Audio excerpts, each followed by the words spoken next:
बिहार की राजनीति में इस समय जबरदस्त हलचल मची हुई है। राजधानी पटना से जैसे ही तेजस्वी यादव ने बिहार अधिकार यात्रा की शुरुआत की, सियासी पारा चढ़ गया। पूर्व मुख्यमंत्री और नेता प्रतिपक्ष तेजस्वी यादव ने आज जहानाबाद में अपने भव्य रोड शो के जरिए चुनावी बिगुल फूंक दिया। इसके बाद वे सीधे नालंदा की ओर रुख करेंगे, जहां वे जनता से संवाद करेंगे। पटना से रवाना होने से पहले तेजस्वी यादव के आवास पर सियासी हलचल। तेजस्वी यादव के सरकारी आवास पर आज सुबह ही बिहार के अलग अलग जिलों से वरिष्ठ नेता और कार्यकर्ता जुटे। सभी का एक ही मुद्दा, आगामी विधानसभा चुनाव में टिकट की दावेदारी। तेजस्वी यादव के आवास पर माहौल गर्म था। कई नेताओं ने टिकट की मांग रखते हुए अपनी सियासी ताकत दिखाने की कोशिश की। ये साफ संकेत है कि महागठबंधन के भीतर सीटों के बंटवारे को लेकर खींचतान अब तेज हो चुकी है। बिहार अधिकार यात्रा का उद्देश्य क्या है?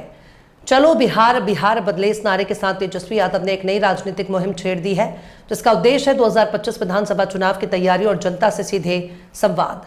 उनका दावा है कि मौजूदा सरकार बिहार की समस्याओं को हल करने में नाकाम रही है और अब जनता बदलाव चाहती है। क्या कहता है सियासी विश्लेषण? जहानाबाद और नालंदा में तेजस्वी का रोड शो जन समर्थन को मापने का पैमाना होगा। टिकट की होड़ में कौन आगे निकलता है, ये आने वाले दिनों में महागठबंधन के समीकरणों को तय करेगा।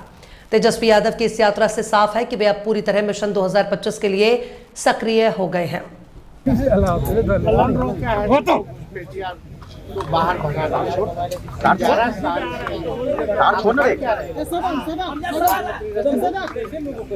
आपका बिहार में 20 साल से क्या कर रहा है सर? इधर अगर हमको भी बताओ कौन है चिन्हित तो किया गया होगा ना। अरे नीचे करो ना यार। केवल चुनाव में भाषण देने से नहीं। अभी झारखंड में चुनाव था तो वहाँ घुसपैठिया था, अब घुसपैठिया नहीं है। अब वहाँ जाकर के घुसपैठिया के बारे में बोल रहे हैं। तो ये घुसपैठिया है, मुद्दों से भटकाना है। असल मुद्दा पढ़ाई, दवाई, कमाई, सिंचाई, कार्रवाई और सरकार क्या करे वाली सरकार चाहिए लोगों को। ये असर होता आप देखिए ना, छोड़िए ना यार, हम दम इधर फंसे हुए पीछे पत्रकारों को माँ बहनों की जाने पीटा गया और ऐसे दिन आ गए हैं। ऐसा कभी होता था 2005 से पहले एक FIR के लिए भी नेता प्रतिपक्ष को जाकर के कराना पड़ता था। क्या पत्रकारों को इस तरह का माँ बहन गाली देकर पीटा जाता था? तो अचेत अवस्था में उनको तो कुछ पता ही नहीं होगा। जो रिटायर्ड अधिकारी जितना बताए वो करें। तेजस्वी जी FIR तो आप पर भी हो गई।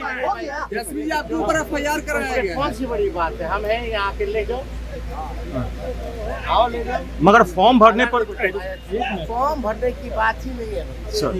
अच्छा, इतना दिन बाद याद आता मंत्री जी से ध्यान भटकाने के लिए मंत्री जी द्वारा करवाया गया। ये लोग FIR से हम लोगों को डरा। एक आप पत्रकारों के लिए जो लड़ रहा है उस पर भी FIR हो रहा है। वाह, पत्रकार तो माँ बहन की गाली खा ही रहा है, उसके लिए जो लड़ रहा है उस पर भी FIR हो रहा है। तो आप समझ जाइए, तानाशाही और जंगल राज नहीं है तो और क्या है। अगर आज हम आपके लिए आवाज उठा रहे हैं, अगर आप लोग आवाज दे रहे तो कल कोई आपके लिए आवाज उठाएगा। तेजस्वी जी आप अपने लिए ही नहीं लड़िएगा, अपने कौम के लिए नहीं लड़िएगा।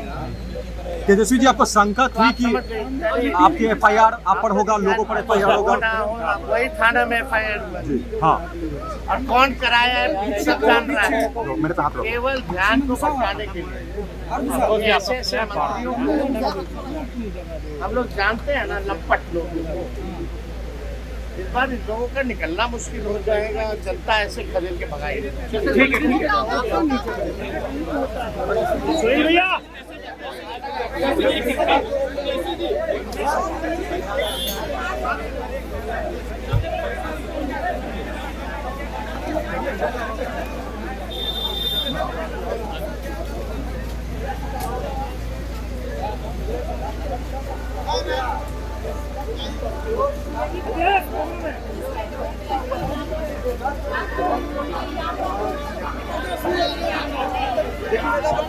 प्रसाद यादव वोटर अधिकार यात्रा के लिए पटना से